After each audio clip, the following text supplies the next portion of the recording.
Mid Mod Remodeler. I'm dropping a surprise bonus episode this Monday because I didn't want to leave you out of a great party. You see, Saturday I gave a live class on Mid Mod Remodeling that turned out to be one of the best I've held in years. The vibes were exquisite. So if you wanted to make it to that class but didn't because life got in the way or you just didn't have capacity to tune into a Zoom video, I get it. Life is chaotic and an hour of watching someone else talk, even with a pretty slide deck, can feel like a lot these days. Besides, you're a listener. You like getting your great advice about your mid-century home from me through your ears. So I'm going to share the class here on the podcast. Cue up your next project, dog walk, pile of dishes, or handicraft, and get ready to learn how to plan a mid-century remodel to fit your life and budget. Hey there, welcome back to Mid Mod Remodel. This is the show about updating MCM homes, helping you match a mid-century home to your modern life. I'm your host, Della Hansman, architect and mid-century ranch enthusiast. You're listening to episode 2209. Before I drop you into that recording, if you listen to the Mid Mod Remodel podcast regularly, you hear so many tips, tools, products, and processes that I recommend to help you plan and lead a perfect mid-century remodel. But this class is the framework. It's the step-by-step process of planning a remodel, starting from your priorities and moving calmly and smoothly through to a decision-making method that will simplify and solidify all your plans. Think of this as the MapQuest directions to your perfect remodel. In the next hour, I'm going to take you through the tragic mistakes that too many homeowners make, mistakes that lead to overlong, over-budget, cookie-cutter remodels that look like everyone else's and not like a mid-century house.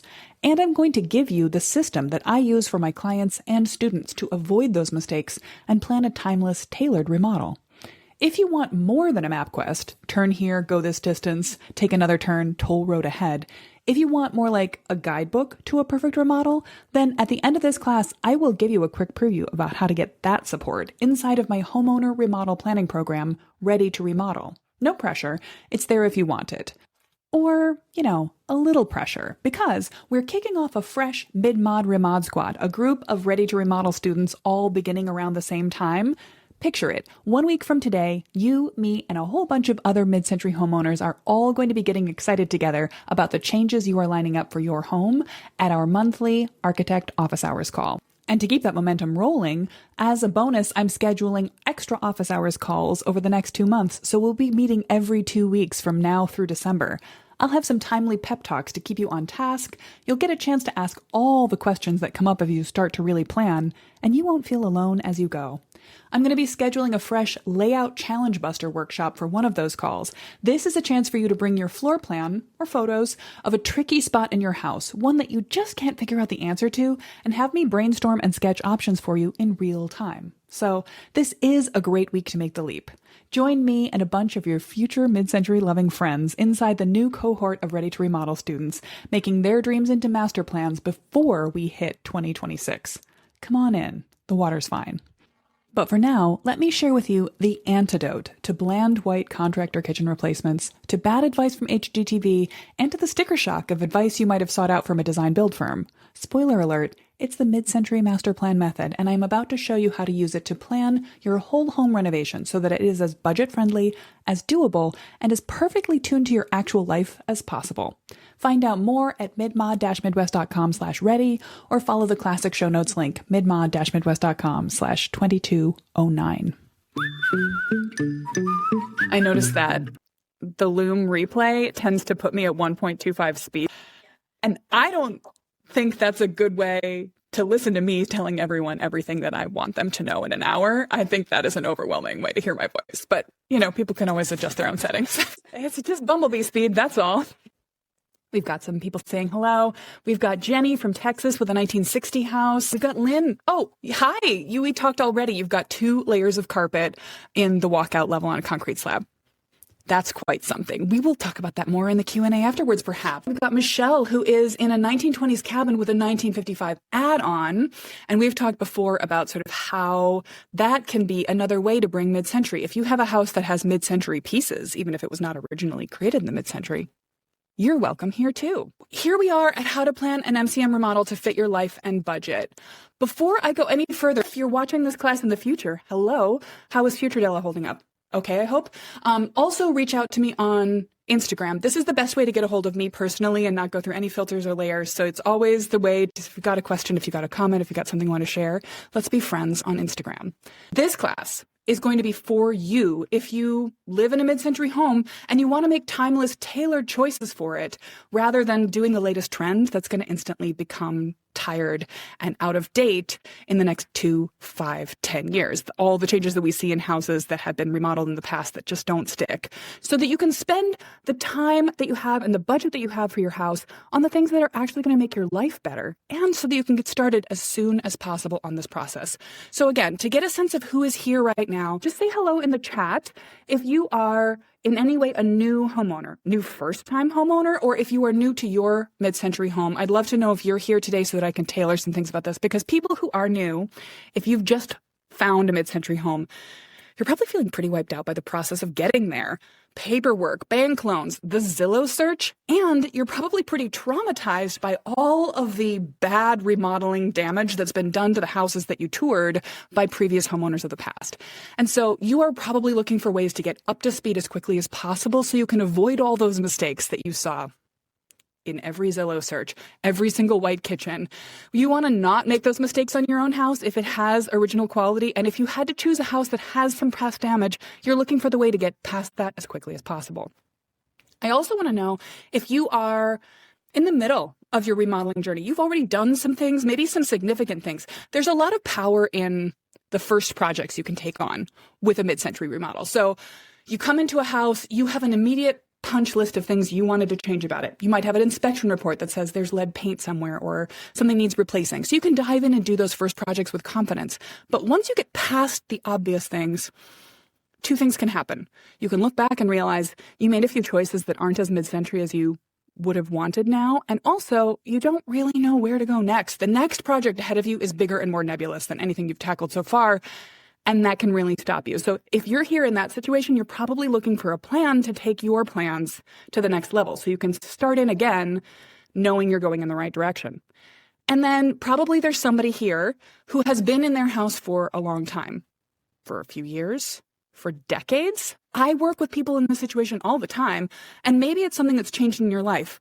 You've gone from having kids at home to the empty nest. You've retired. You're looking for something now to help tune the house to the life you want to live. And maybe you're dealing with frustrations you've had all the way along, or maybe you've just gotten newly interested in the mid-century nature of your house that you didn't appreciate before. It might be that you yourself have done some of the things to the house that you now want to change, and even if that's true, it's okay. At this point, the biggest challenge for people in your situation is to see outside of your own past experience. So you are all in the right place, and we're going to get right down to what's important here. No matter what shape your house is in, whether it's a time capsule house or it's just been sort of creatively flipped by someone who had too much time and HGTV at their disposal last year, we can make right choices for the house going forward. And the steps to plan them are the same. We're going to talk about them today.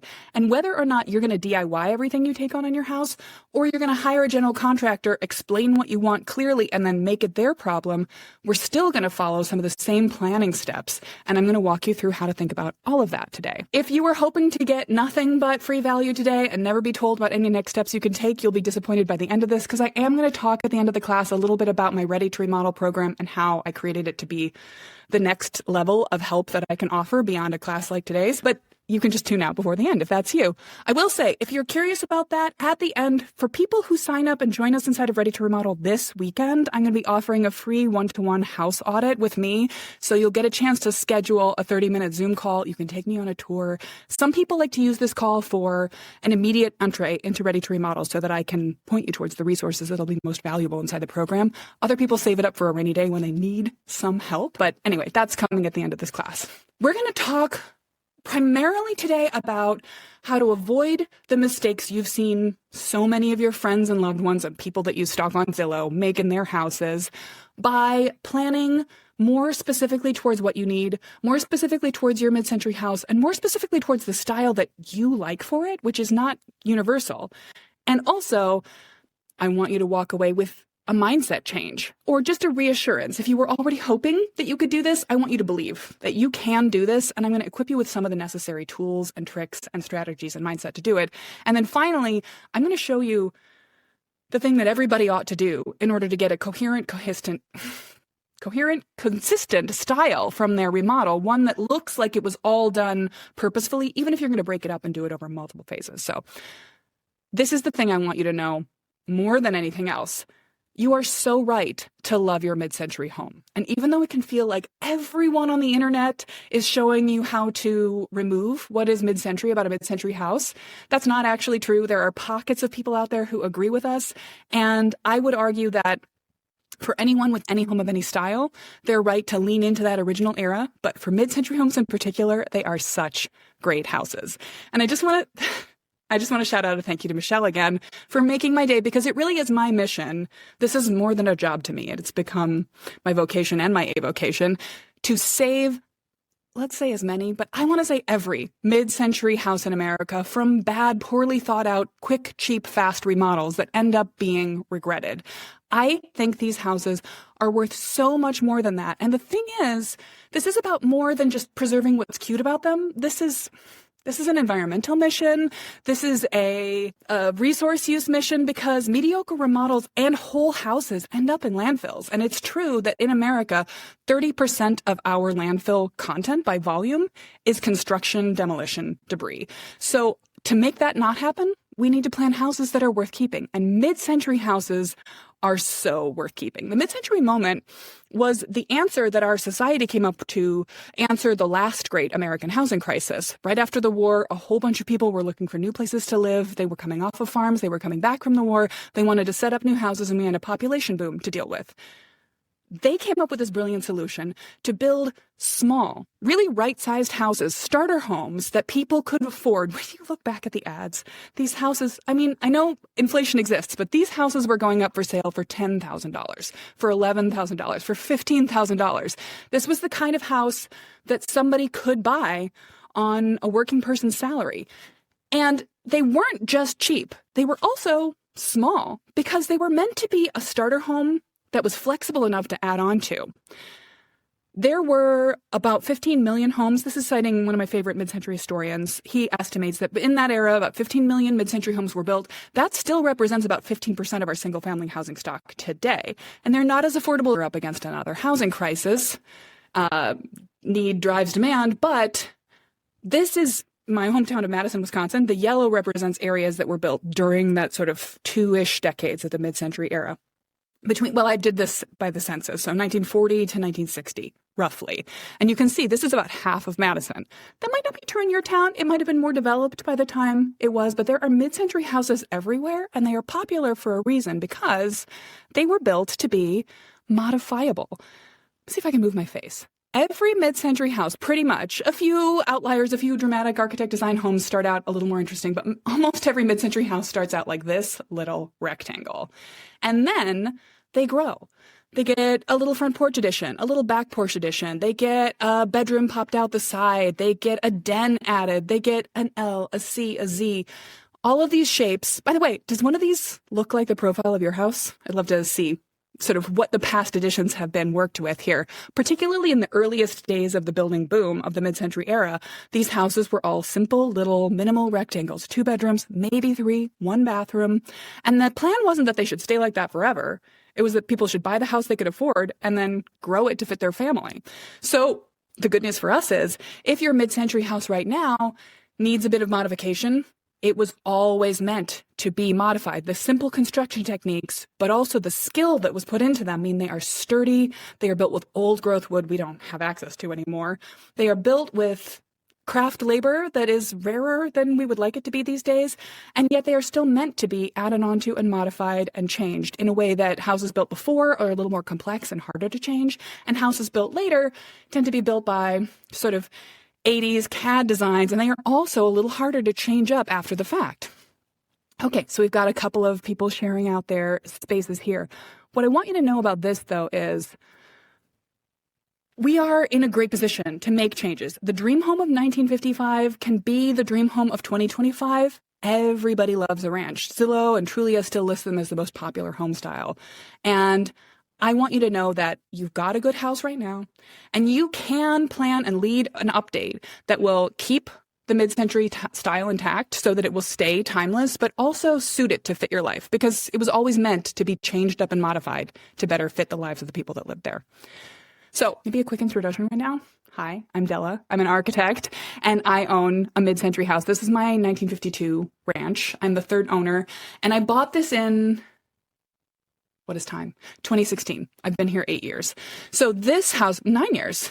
I've been here 9 years. Holy crap. Okay, anyway, this was my first home, and I bought it, and I completely got into an overconfident bubble immediately. I've been a licensed architect for years. I've been working in high-end residential remodels that whole time. I've always worked in homes. I've always designed residential remodels and homes for other people. And I figured, great, this is going to be a playground. I'm just going to figure out whatever I want and do it. I thought I could jump right in. I also had the benefit of labor, my own energy, my first home buyer energy, and my dad, who had recently retired. This t-shirt is a gift I gave him for Christmas that year, joking that it was going to be our one-off custom home business, just this one house.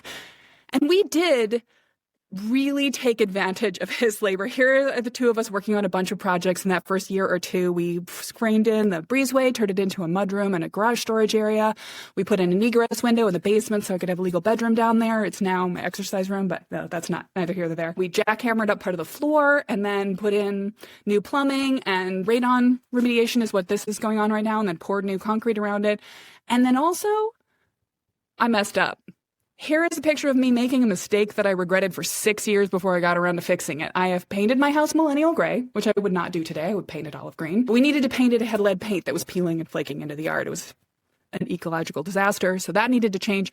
And I chose trendy gray, and I painted my trim white.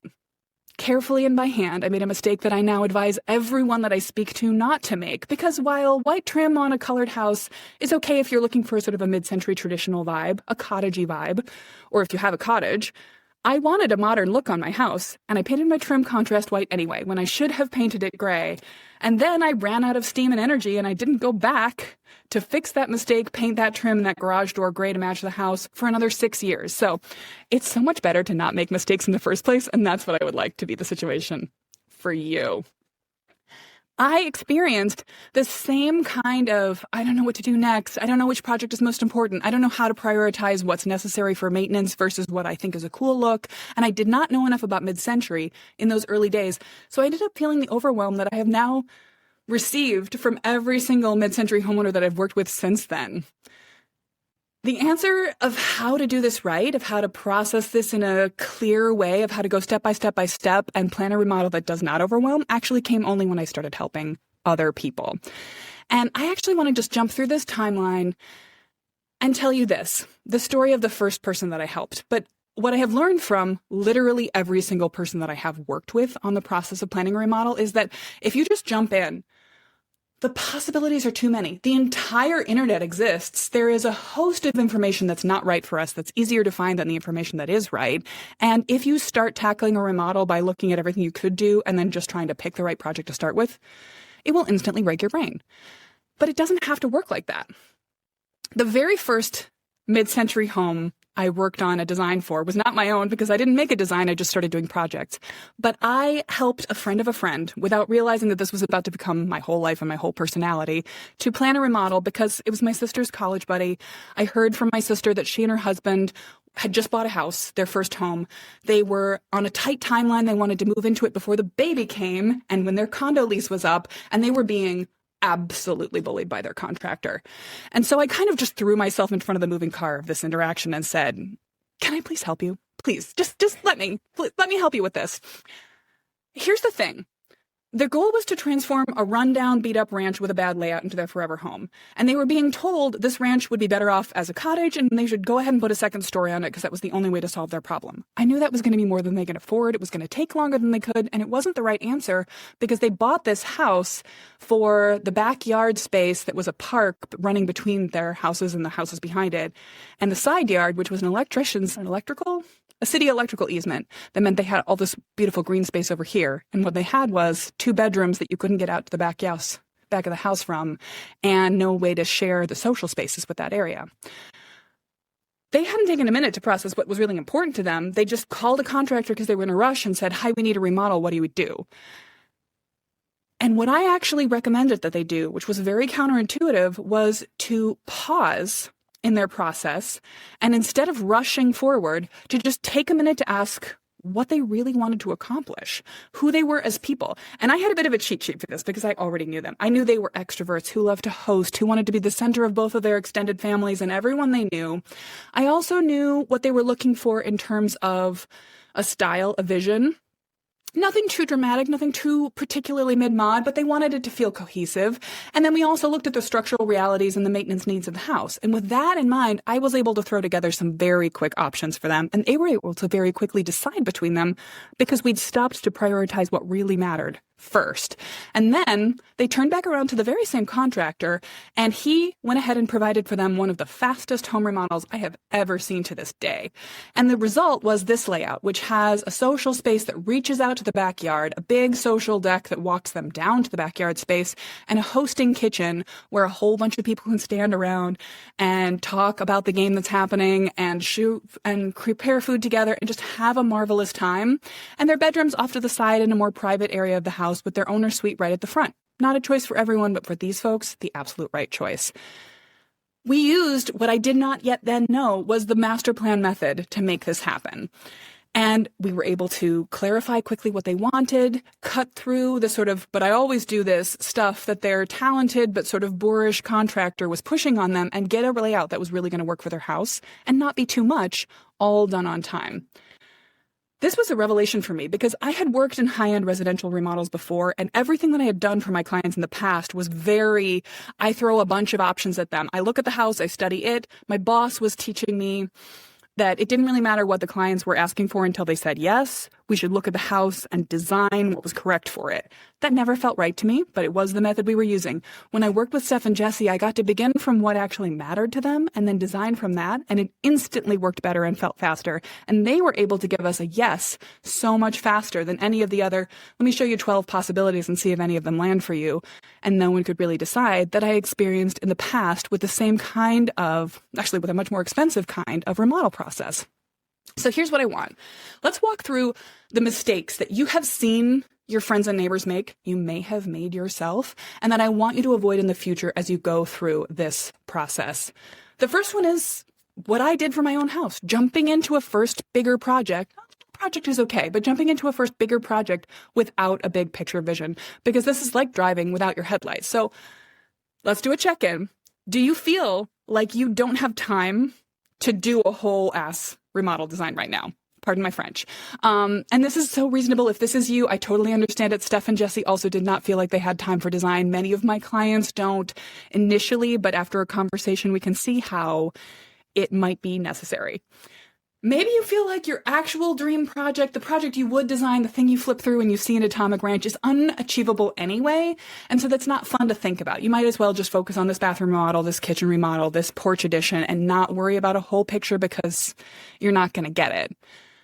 If you jump in with, yes, Jenny, a whole ass remodel. If you jump in with the big project without a big picture vision, one of three things is going to happen. You're going to run out of steam and money before the project is over. Particularly if you're DIYing, you'll get halfway through the project and then realize you've got to pause, you've got to cut down on quality, you've got to leave a project unfinished because you just don't have the energy, the time, and the money to carry on. Or you'll get to the end of your available resources and then you'll just keep going. You'll just take out more loans against your house. You'll just spend more than you meant to because the contractor just has to keep going and you've got to keep paying them and you have to get a kitchen you can live in, and that's what happens. But even in that case, if you start with a kitchen and overspend on it, you'll probably not get to the rest of the projects you had in mind for the rest of the house. That first things win problem is really prevalent in home remodeling stories, and I hear this all the time. So what I want you to do instead to avoid that mistake is to follow the step-by-step process of figuring out what matters first, what's important to your home first, all the things you might do, and then prioritizing so that when you jump in on the first thing, you know that first thing is probably the most important, and or it's a good starter project to get your feet wet, and the other things will follow naturally after that. Managing a remodel is daunting. It is overwhelming. It's usually, most people remodel a house only once. Maybe they move and do this a couple of times over a lifetime, but it's probably something you've never done before. And so if you walked into your workplace and were given a huge, overwhelming, complicated task you've never done before, you would probably feel a little overwhelmed unless someone gave you a set of checklist items or SOPs or told you how they've done this project in the past. Master plan planning is that checklist. It is that step-by-step process. So basically, this just means that when you start from your priorities and your house plus your style, you can test out some options in a Goldilocks manner, find the right scale and style for you, and then break that down into a set of projects you can knock off one by one. Let's go deeper into that very first one. Start from your priorities. First, a little check in here. Who is thinking that planning a remodel, getting ideas for your remodel, starts on Pinterest? I've done this. I don't want you to feel ashamed if this is you. If you go for ideas on Pinterest, that's of course plausible. A lot of people get stuck in Pinterest. They have more and more boards. They have, you try to control it, break it down for boards by this room, boards by materials, boards by price point, boards by where you got your ideas from. This is basically the same as just flipping through Atomic Ranch magazine and getting depressed. This is like scrolling and getting lost in an Instagram Reels hole. It's going to overwhelm you. And so if you've been doing this in the past, that's fine. All of these systems have been designed to get your eyes and to trap you in them, but it will actually slow you down. So we want to do instead, we'll get to Pinterest in a minute, I promise. It's there, but you want to start by dreaming. This is the most overlooked step in remodel planning, weirdly, and it's for the most, weirdly and sadly, but it is also the most important because knowing why you're doing something is what helps you simplify every other choice. The feeling of your home, whether it's a gathering place or a retreat, whether it is a place where it's for your daily use in your core family, or it's the place where everybody in your extended family is going to be every single weekend. Knowing these things will drive every other decision you make and will help you prioritize what you're going to do. So this isn't hard. This isn't rocket science. You know the answer to this question already, but it's astonishing how much the remodeling industry at large does not ask us to answer this question and how easy it is to skip this step when you start thinking about how much have I got in my bank account to afford for this remodel, or what are the options in this flip book of past projects that this design build firm has done. Always start from why. And I think that it's really important. Yeah, it's really important to sort of come back to this point again and again. So when I teach this inside of Ready to Remodel or in clinics or workshops, the way that I do it is this: set your goals. Figure out what you really want, which is more than an aesthetic update. Sure, we all want an aesthetic update, but we also want to dig into the deeper why that's driving our process and to check in with everybody that's involved in this process. Partner agreement is really important here. And when I'm doing a master plan for a client, I really like to make them have the conversation before I start proposing options, so that I know what I'm designing towards that they have agreed on. Every now and then we get two opposite points of view and I have to provide two different possibilities and then they can hash it out from there. But ultimately, you want to be on the same page with everyone who's sharing this decision process with you if you're not doing it alone. And the earlier you can agree, the more you can save quite dramatic disagreements down the way. Plus, it'll help you save time, money, and energy. Returning to your why over and over again will help you do everything from decide what order to do the phases of a remodel to which light fixture you're going to pick. Not kidding. It is every scale and every stage. The next thing that I see so many people out there are doing this every single day, is letting someone else tell them what they should do in their own home update. That might be a general contractor. It might be something they're seeing on the internet. It might be an internet checklist, like 15 things not to leave out of your kitchen remodel. Now, that's fine if you want to make sure you've thought of everything, but never let somebody else prioritize your home improvement projects for you, because no one knows what's more important to you than you do. It might seem like you're not an expert in your home remodeling and a GC is. Someone else knows more about this. They do it every day. They know what a kitchen should include. And while it's absolutely useful to let someone give you good ideas about clever cabinet storage or lighting situation, this is kind of like, it's letting them make choices for how you're going to spend your money, your time, and live your life after they're done in the house. They're not going to live in the house. You are. And like I say here, it is really like letting the used car salesman pick out your car. they're not going to pick it out for you. And I don't think a contractor is necessarily the stereotypical shyster used car salesman, but they are going to make suggestions that they think have worked in the past, that are going to work well for their team, that they like to do. And you should always be starting from what you want and need. If you let someone else make choices for you, your remodel will be bigger and more expensive than you'd hoped, because it'll include some of the things you want and a whole bunch of things you didn't need. You'll spend the whole time you're doing it feeling more out of control and stressed, spinning out, feeling like you don't know what's happening next and you don't remember why. And with a mid-century house, I guarantee that letting someone else call the shots in the remodel will end up erasing some or all of the mid-century charm you've got left. So I want you to have the ability to feel empowered, to stick to your guns. And starting from your dream phase is part of that, but also just feeling confident, feeling like you've done the thinking, you have worked through this, and you know why you want what you want, is going to help you prioritize, and it's going to help you have a good, strong relationship with the people you work with, rather than a negative one where they tell you what to do, you sort of feel like you don't want to, but also you don't feel like you can tell them not to, and then you resent them the entire time, which is not the right way to spend a whole lot of money on your home. This isn't your fault, by the way. Let's reframe this problem, because this is the truth. Nobody knows more what you want your home to be than you. The feeling of being at home embodied in your house is something that only you know. But homeowners feel the least confident people in making the decisions in a remodel. And this is, again, it's the used car problem. You're doing this once. The people that you're talking to, everyone you're talking to, is an expert in their particular service. But all those so-called experts are focusing on the wrong priorities, and they're not even necessarily doing it out of ill will. Most of the contractors you talk to are giving you advice that they heard on HGTV or that they've provided to the last 5 customers they've had, because the last 5 customers they had said they were happy with the project, and they're just trying to figure out what the right answer is quickly and efficiently. But they're also hoping to do a little more for you rather than a little less, and then probably make up the difference in labor on cheap materials. And none of that really gets to the core of who you are. And the bigger remodeling industry at large, let's call it the remodeling industrial complex, is this huge cycle of tear it out, replace it, it gets old, tear it out, replace it, it gets old, that basically exists to serve itself and to sell you things. You're going to need to use the remodeling industry to get your remodel done in some way, but you don't have to work for it. It's supposed to work for you. This is also, hi, I'm seeing some female faces in the audience. Women end up managing the majority of remodel projects. This is certainly my experience. I work with couples, I work with men, but in general, we're tending to get more of our communication from a woman in the household about what's going on. But women also really struggle to feel empowered in this industry. I, as a solo single female homeowner and an architect, have been asked by multiple contractors and subs in the past what my husband thinks about the thing I just asked them to do. I don't enjoy that conversation. I find it kind of rude, and I would find it kind of rude if I had a husband, and even if he was the architect, I'm the person they're talking to. They should be asking me. So if you ever felt like this, my sympathies, and my solution to that is to become as empowered as you can within the process so that when you encounter that nonsense, you can dismiss it. But this is true for anyone. For anyone in the audience of any gender, you're going to feel sometimes pushed around by experts that are going to throw around jargon, they're going to tell you what they always do, and tell you what you should do. And, oops, typo. Sorry, that's distracting, and that's going to distract me.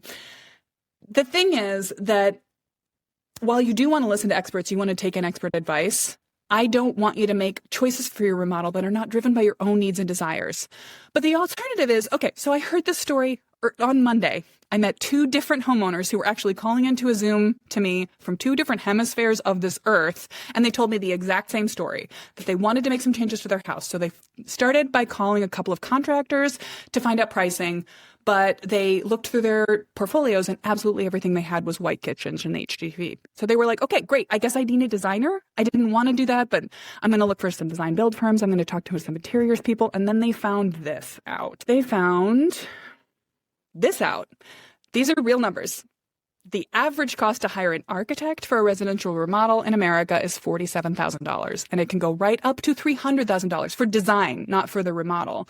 And I think that's appalling, and I would be an architect getting paid to do this. Part of the problem is an hourly rate that just goes on and on and on with no boundaries, or a percentage of construction costs fee structure, which, doesn't encourage any designer to suggest less. It is really expensive and really time consuming and for some good reasons. It is labor intensive to provide the kind of design services that our remodeling industrial industry has decided are necessary. And this tends to make people feel like they're totally stuck between a rock and a hard place. If they just call a contractor, they're going to get something bland and generic they didn't ask for. If they try to work with a designer, it's going to be hugely expensive and it still might not hit the mid-century moment they're looking for. So the secret third option to that is to take back control of the process yourself by following the mid-century master plan method.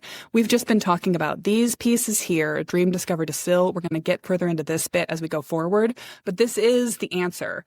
So when you can follow this process, you can drive more of the priorities, the decisions. You can dream up the home that you want, the home, not the house improvement. You can discover what's going on in the house, structural issues, technical issues, maintenance issues, history.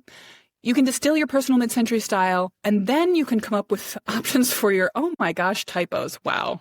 I did do a spell check before this, I promise. I guess I didn't do it very well. And finally, you can develop a plan that's right for your life.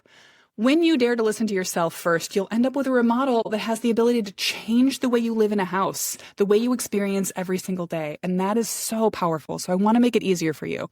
So yes, you will work with people who will carry out work for you in a remodel, and you will seek out other people's expertise, but you are the expert in what you want for your home. And that's what I want you to remember. So how can you feel more empowered? Well, this is what I teach to my students. What I do less for my clients, but what I teach to my students is that you should figure out what it is that you need to know in order to feel important and expert in your own home. This is personal. This might be that you might need to know some of the terminology you're going to hear. You might need to do a little Googling before you meet with a technical specialist so that you know the kind of jargon that they're likely to repeat to you. It might be that you just need to chat with your neighbors and learn the history of your house so that when they come at you with saying what everyone's doing today, you can tell them about how this house was constructed and why.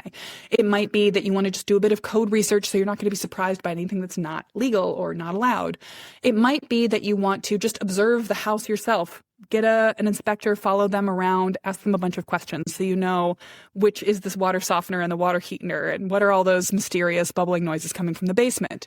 The more empowered you feel in whatever way, the more that you can contact experts, get their opinions and weigh them, and then make informed decisions going forward.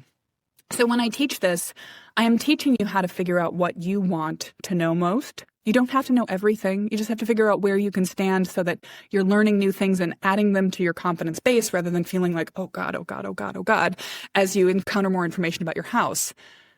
Ultimately, there's no arguing that you know better what you want for your house than anyone. But also, you've lived in your house. If you're not a first-time new homeowner in your house, you've lived there. You know what it sounds like at night. You know when it's warm and cold. You know how it feels with daylight through the seasons. And these are ineffable qualities that no amount of expertise, even I can't walk into a house and know what it feels like in the winter when I'm in it in the summer. I can do sun path diagrams and I can think about the shading and I can extrapolate a whole bunch of things, but at a glance, I don't know those things that you do. You are the expert in your own home. So as you assemble your team of other people that can help you, you continue to be the center that all these other people communicate through and decide through, and you call the shots in your own remodel. I'm going to use this example of my own little sister and her husband's kitchen remodel from last year. Baby sister, I'll say. She's a doctor who, many people regard as a respectful figure in the community. She's my baby sister. She's also stubborn as hell. So she's a perfect example of this story. She bought a really sweet little modest 2-bedroom house very close to her family practice clinic on the north side of Madison, and then decided to put in kind of a luxurious magical kitchen in the space because she's going to be there forever. She loves it. This kitchen, she didn't want to build a brand new kitchen off the back of the house. That felt intense.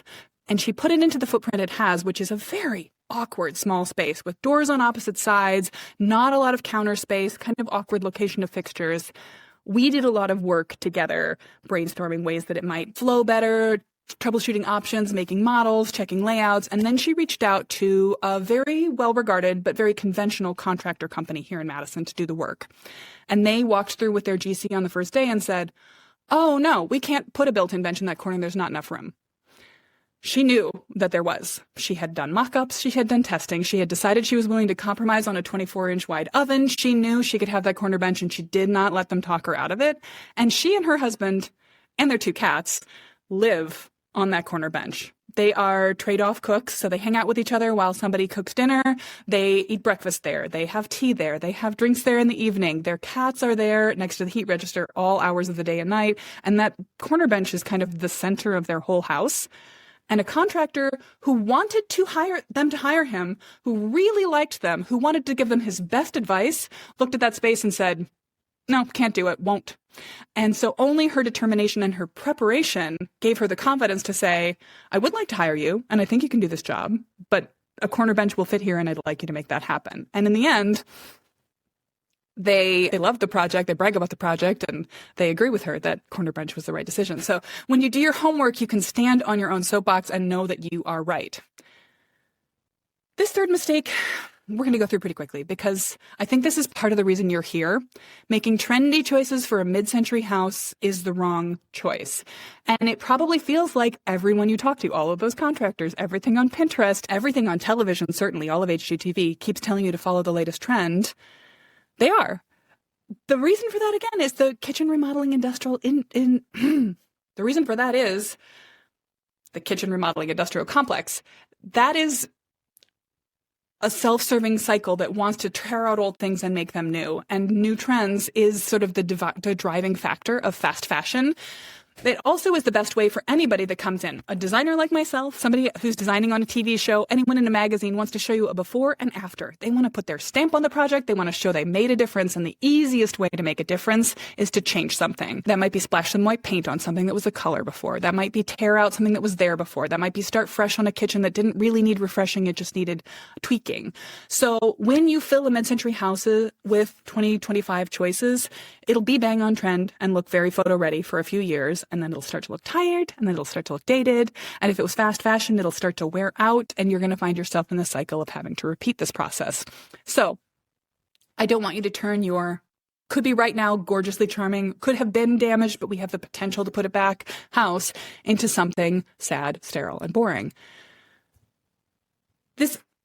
I'm not going to get into the sort of what not to do too much here, but if you want to take a screen grab of this, no shaker cabinets, not even a slim shaker. I'm getting that question all the time right now. No subway tile, no brushed nickel fixtures, no shiplap, no fake crown molding, no painting anything that hadn't been painted before. These are not the trick. Instead, you're going to use the style guide system, and this is going to help you choose to create finishes that are in line with what the house was originally doing. There isn't a right or wrong answer here. There is not a set of correct answers for all mid-century houses everywhere, but you're going to find the right combination of answers that are right for your house and right for you, using the third step of the master plan method to distill.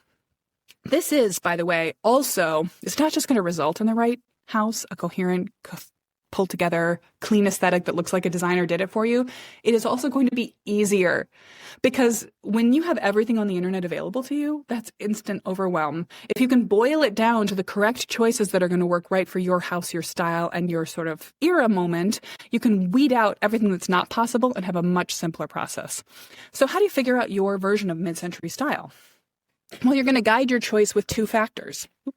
What appeals to you personally and what blends with the era of your home's construction. So when I teach this is the Pinterest bit. This is where we get to play with this. We begin with Pinterest, with choosing ideas that appeal to us, with things that are fun, colors you like. If you follow the Mid Mod Midwest Pinterest board, you'll see this one as a place to jump off. It's got 531 pins of kitchen ideas. I've got more for bathroom, bedroom, owner suite, all these things. But what good is a Pinterest board on its own?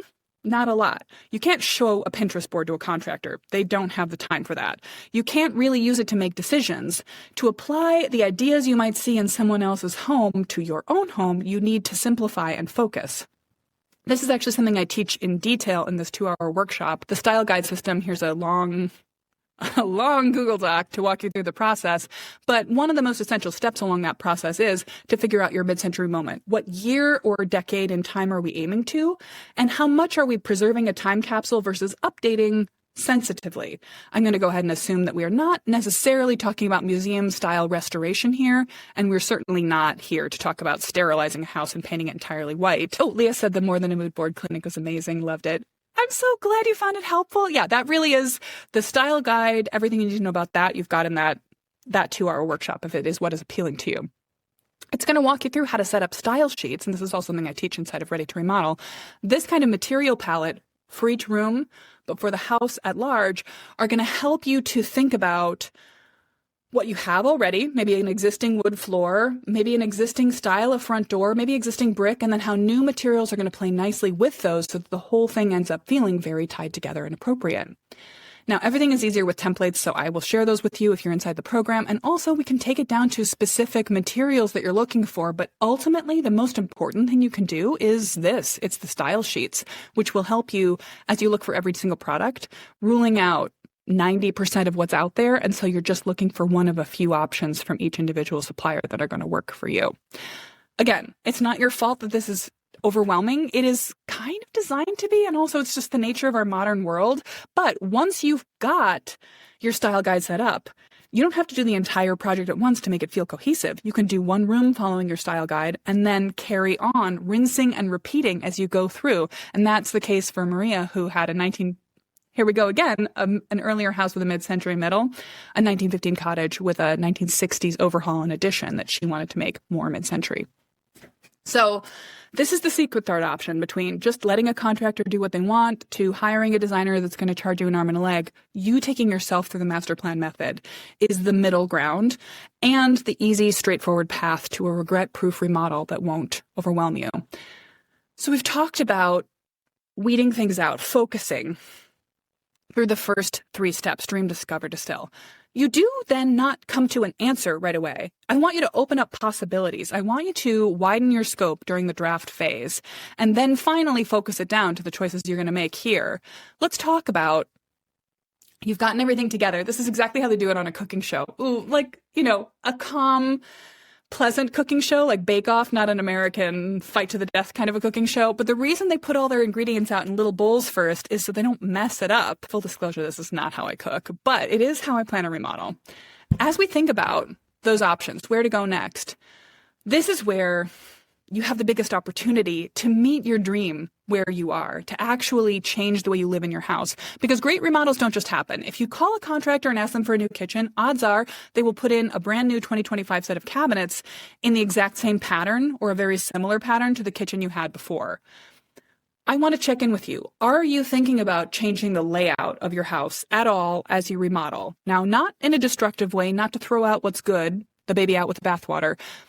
But if you aren't considering options to shift the way your house lives, you're not really looking into everything that's possible. Now, I'm seeing a no layout changes. That's fine. If you feel like that's not necessary, if the house is already living for you perfectly, that's great. But I want you to consider possibilities, because the most effective way to transform your house into your actual home is to adjust, even just to tweak the layout, not just to change how it looks. Although, aesthetics are important too. I do want to warn you against just playing around with sort of layout software options, because those are, I don't even know any names to suggest them to you because I don't use them, but sort of room recipe kind of places that help you plan out different furniture or art on the walls are going to necessarily sort of think of your house as room by room by room.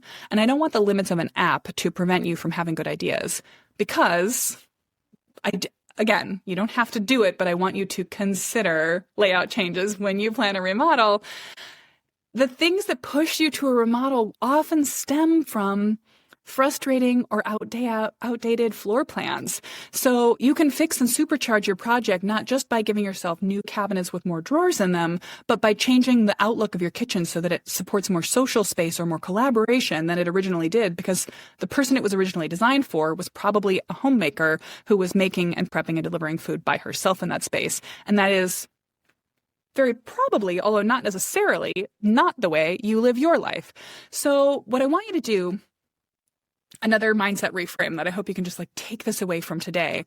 Your house isn't necessarily made up of rooms. It's made of spaces, and particularly a mid-century house doesn't need to be made of rooms. It is made of spaces. There are lines of structure, sure, but you can connect the spaces that work well together and separate the spaces that need more privacy. And that is a much more powerful way to think about it than just, what are we going to do in the living room? What are we going to do in the kitchen? What are we going to do in the dining area?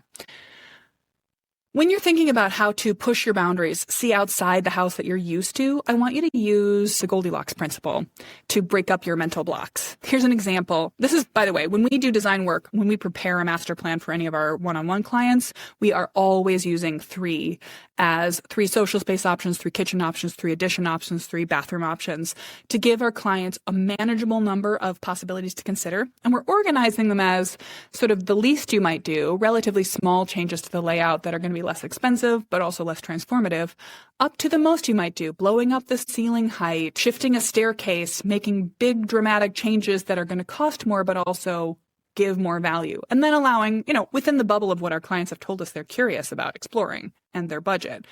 That allows you, when you do this for yourself, to double check the idea, the solution you thought was right, check something bigger and check something smaller and see if either of those two work better or could be adapted into and added on to the plan you already had.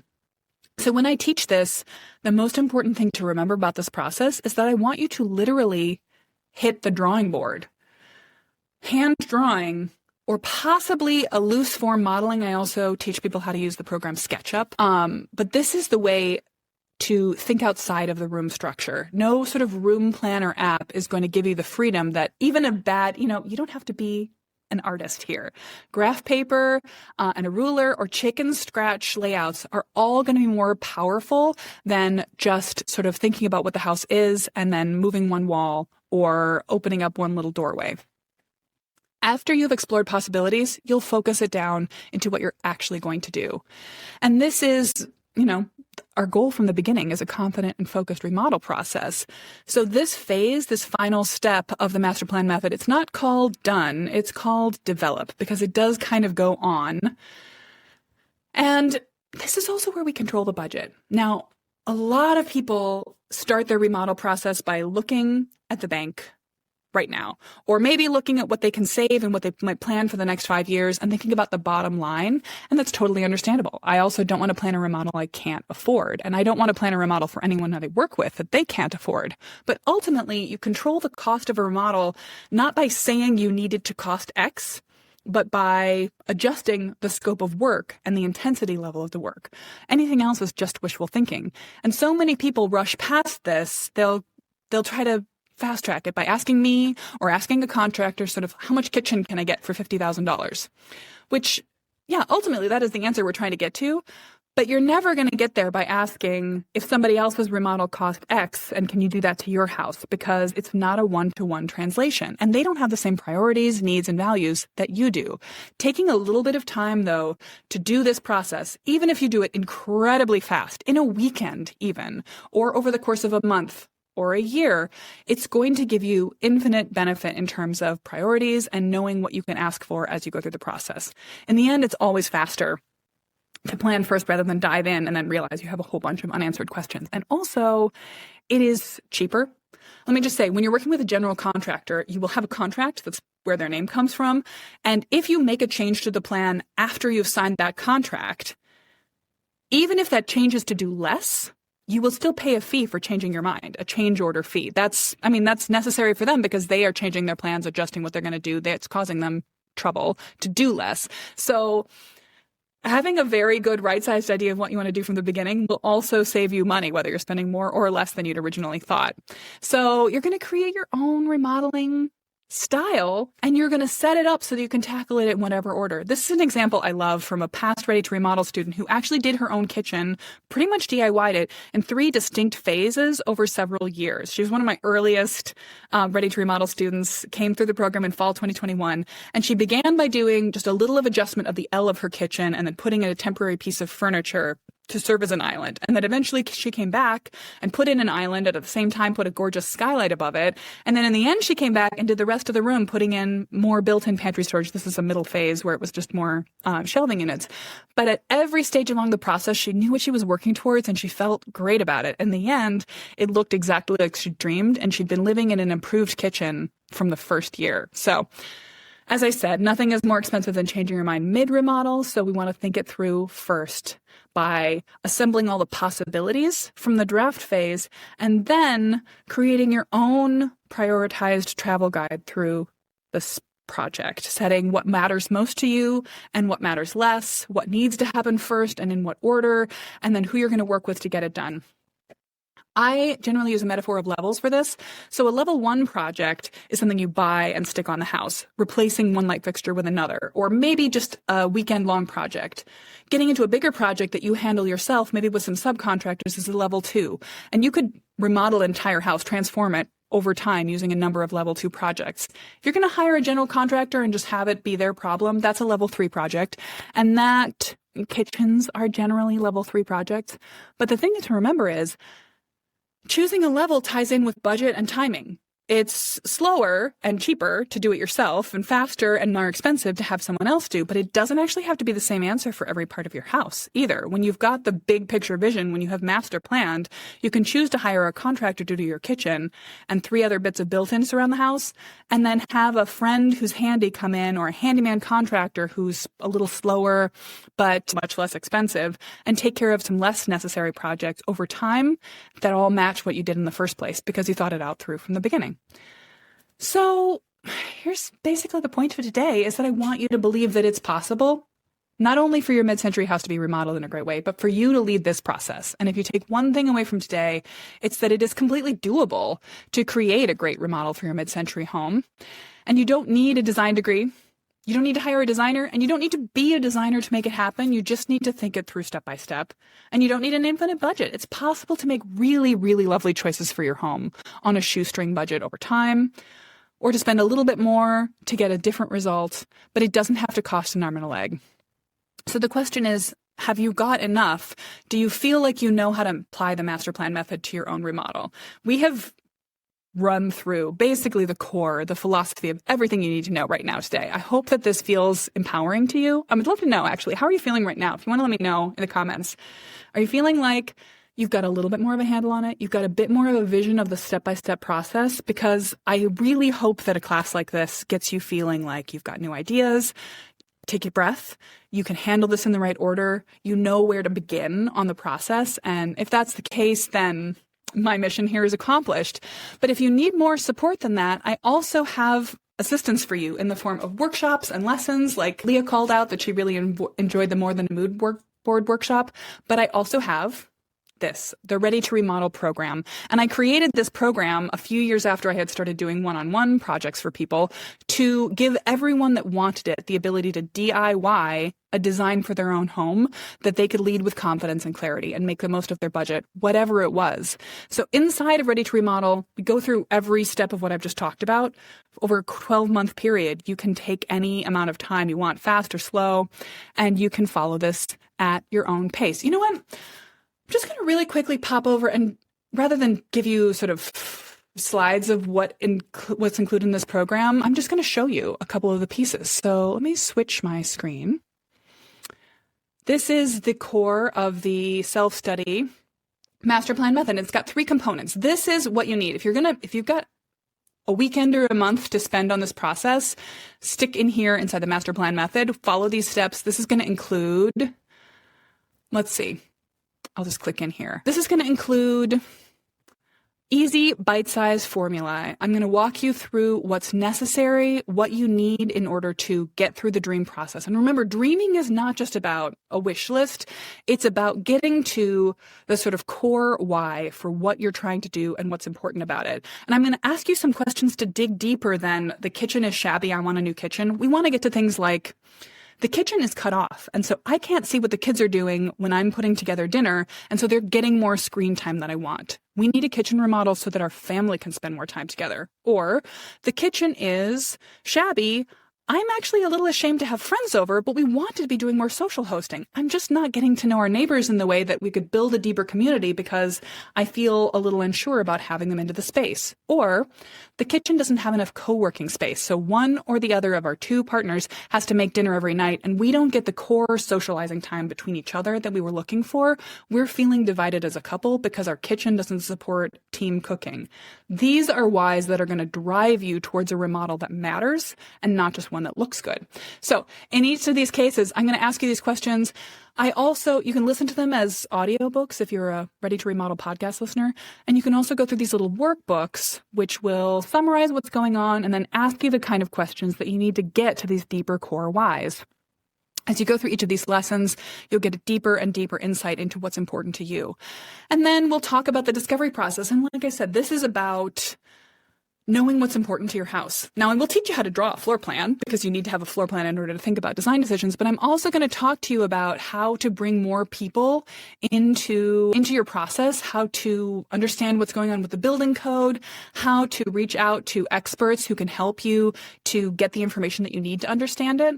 And then we'll talk about distilling your personal style. This is where, if you're going fast, stick here in this simple sort of bite-sized lesson that's going to be just 12 minutes. If you want to go a little deeper, I highly recommend that you go straight to You go straight to that free workshop, which will be included. It's a paid workshop generally, but it's included inside of Ready to Remodel on the More Than a Mood board that'll walk you through the entire style guide system from setting up sort of your mid-century moment. You'll recognize some of these pieces, to thinking about where you can go for resources to get vintage examples, to thinking about what's going on with Pinterest, and then boiling down product selection, searching for more ideas, and identifying how to organize and store your ideas so that you can really keep everything moving logically rather than just getting overwhelmed by an ever larger Pinterest board. Eventually moving your way through templates that can help you set up your style guide. And finally, taking you through to the actual product selection, style guides for every room, and finally, product selection for everything you're going to pick in your process, how to keep that organized with templates and guides.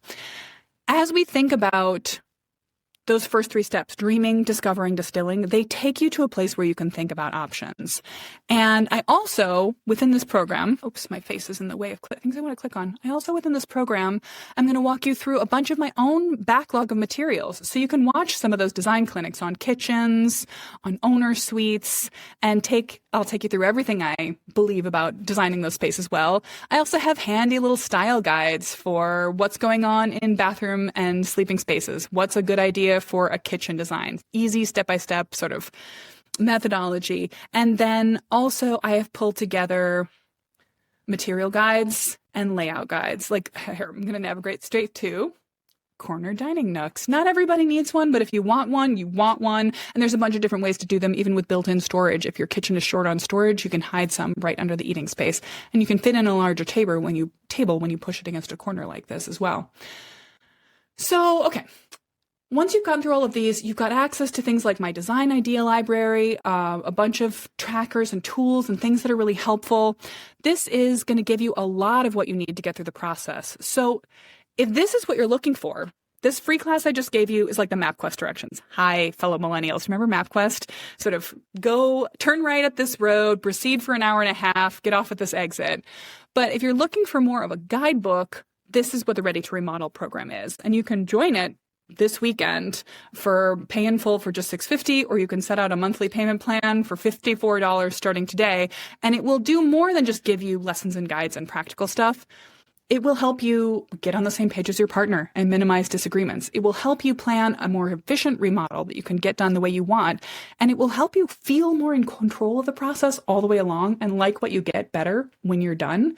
You can learn everything you didn't know about this program right now at midmod-midwest.com/ready if you want to peek over there at this moment. But if you're looking for more personalized support, hand-holding from me, hi. I also offer that in a Ready to Remodel Plus format. So in this case, we also have live calls once a month. Every first Monday of the month, we have an architect office hours call. I held an open version of one of these earlier this week on Monday, and I shared the recording of that on the podcast this week if you want to give it a listen. This is an opportunity for you to ask the questions that are on your mind, get a sense of community with other people. And let me just share, this is cherry picking a little bit, but this was maybe one of my favorite examples. We have, by the way, not only do you get the live calls, you get access to every call we've ever had. And there have been, how many years of these? My face is in the way, but going back to 2021. Wow, that is a lot. Okay, but here we go. Office hours calls. This is a particularly good one that we had. We had somebody share an example of what they had done for their own house that was really impressive. Am I going to find that here? Pop it up in my own face. We talked about fencing and privatization. Oh, yeah. So, all right. I'm not promising you've joined Ready to Remodel to be able to create a model of your house like this. Full disclosure, the homeowner who made this model works in graphic design, but they also have a really cool house to start with. But we were looking for different options of screen walls, and they were able to show us what they were talking about, and we workshopped it in real time to create a little bit more alignment, a little bit more congruence, and create a plan that really worked. And then later on that same call, we had a brand new homeowner, or a new homeowner to the process, who had just purchased a house where all the brick had been painted.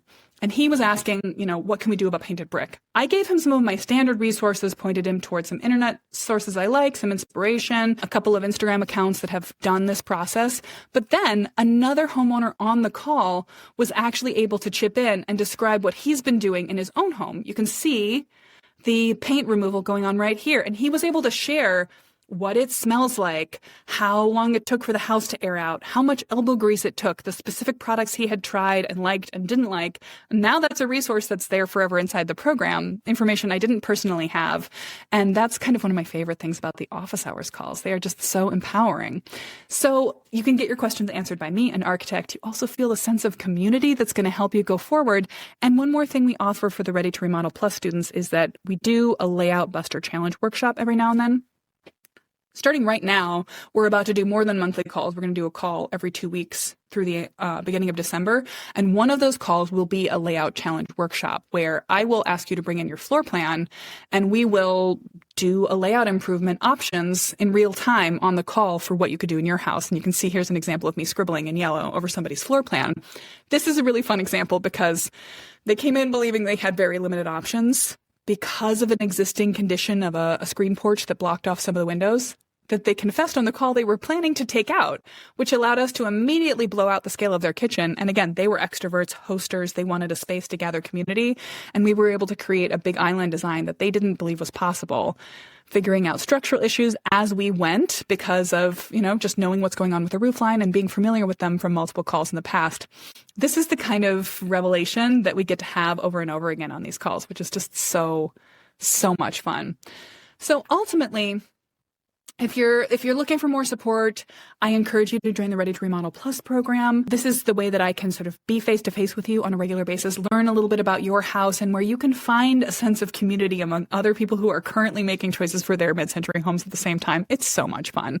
And just to encourage you to get off the fence and start working, for anybody that signs up this weekend, so now through Sunday night, bonus one-on-one Zoom house audit is on the table. People use these calls for all sorts of things. Sometimes people will schedule their call right at the beginning of joining Ready to Remodel, and then I can use it to sort of point them in the right direction to the resources, to the fast track that they're looking for. Other people like to save them to use them at a time when they're going to be able to get reinforcement, advice, a double check whenever they need it. These are available to the general public, but they're a paid service. So if you want one for free, why not get the support and the system and the master plan method that you've been looking for all started this weekend? So enroll by September 28th. That's tomorrow for a free house audit. There's that. Rebecca, that I just spontaneously did that. We could do that. By the way, I want you to be totally happy with this process. If you sign up for Ready to Remodel and figure out it's not for you, you've got 2 weeks to back out of the program. That's just fine. I don't want anything holding you back from making this decision right now, right away. So what happens next? If you want to go ahead and do it, it's so easy. You just go click on the link you'll find on this website, Ready to Remodel. /ready. You'll go to a quick payment form. It'll take you through the process and you'll immediately be popped into the program. You'll get instant access to all of the recorded materials. And then Rebecca will get in touch with you on Monday to let you know if you have access to a one-to-one call and all the other resources. You can get access to Ready to Remodel Plus or the self-study version. And I think you're going to find this incredibly helpful and empowering. And we'll start right away with a Mid Mod Remodel squad that is going to kick off now. It's going to kick off on the first Monday of October and have calls every 2 weeks right through December, sort of fast tracking your process and getting you all the support you need. Okay, I'm going to cut us off here because this class ran long. That was part of the fun of it. 2 hours and 20 minutes long, as I just kept getting more and more juicy questions from the mid-century homeowners who showed up live. Thanks for that, everyone, by the way. If you're curious, right now you can go hear the entire recording with that Q&A at the replay video linked in my website at midmod-midwest.com/ready, plus a whole bunch of other helpful information about the Ready to Remodel program if you're curious. For today's purposes, I'm just going to share a couple of the answers to the FAQs, the frequently asked questions I always get after delivering a class like this one about that Ready to Remodel program. Here are a few right off the top of my head. The first one is, hi, we're not planning to do our work until next year, so it's not time to start planning yet, right? Okay, I don't want to freak you out, but if you're hoping to do work on your house next year, then it's almost a little late to get a thorough planning process underway for work that's going to begin and end next year. It's not even too soon to start planning a remodel that you don't plan to begin or certainly end next year. If what's holding you back is that you don't have the budget or the energy or the mental space saved up for your big plans, the bigger project that you've got in your 5-year window, then it's still the right time to start planning, because this is going to help you cue how much you're going to save for. Save more for what? It's going to help you take on a few small projects now so you can live happily in the house you have and still move in the direction of your bigger plans. This is always the right time to start planning. Anytime you have the question even in your head that you will be making changes to your house is the right time to begin your master plan process. Now, if you are holding off on this because you think you don't have enough time right now, that's a question that comes in two flavors. The first version is, I'm too busy to start Ready to Remodel right now. I don't have enough time to plan. The second flavor is, we're trying to start immediately. We don't have time to plan anymore. We're just going. To both of those variations, I would advise it does not take that much time to get a huge result out of planning. If you just set aside one weekend to go through the steps of the master plan method, you would be infinitely better off than if you called a contractor and got started with no other insight. You can fit this into a 3-day weekend, over the next month, or very easily within the framework of the bonus Mid Mod Remodel squad that's going to be gathering up during these extra calls that are happening now through the end of the year. So any amount of time you have, you sit down with a glass of wine and put a little attention to your house, can allow you to transform your attitude to your remodel process and even the ideas, the action that you take. It doesn't actually have to become your entire personality or take all of your available free time. I know you're busy, but you want to make good choices for your house. And in order to make that easy, painless, to help you get started, I've got the framework that's going to walk you through that process as efficiently as possible. Now, you don't actually have to make all of the changes you plan for now. You might figure out that what you want to do is start with a phase 1 that's relatively modest and then build up towards more dramatic, more exciting plans in the future. But the benefit of having your master plan process complete, or at least underway first, is that you know that the changes you're making now are moving you towards that big future direction, not just putting it off or placeholding for it. Will I design the house for you if you join Ready to Remodel? No, I will not. That's what I do for my master plan clients. But I will be there to hold your hand, to answer your questions, to do a layout challenge workshop with you, and to walk you through the steps. The last question that people always ask is, can I just do this later? Can I enroll in the future? And of course, you can. No artificial shortages. You can join Ready to Remodel whenever you are ready. You can enroll later, but if you enroll right now, you don't have to wonder anymore. You can get started. You can get the ball rolling. You can jump in. You can take the first exercises of the dream as a really fun team building process with your partner, with your family, just with yourself. And you can get energy out of all the other people who are also diving in to make great choices for their homes right now. Here's what I want to leave you with. Don't be a stranger. If you've got questions about your house or about whether the master plan method can help you to make great choices for it, reach out to me and ask them. Say hi on Instagram or send me an email with your details, and I will do my best to point you in the direction of the resources that'll help you most. That's all for now, Mid Mod Remodeler. I'll see you again on Thursday. This episode was written and recorded by me, Della Hansman, and produced by Rebecca Rossi. If you'd like to support the show and mid-century homes in general, please subscribe so that you never miss an episode. You can help other people find us when you leave a rating and review, or recommend us directly to a friend with a mid-century house. Find more of Mid Mod Remodel on Instagram, YouTube, or pop right over to our website to check out our services. I would love to design a master plan for your home or teach you how to create one for yourself in my Ready to Remodel program. Thanks so much for listening to Mid Mod Remodel. I love that you love your mid-century house. I love it too.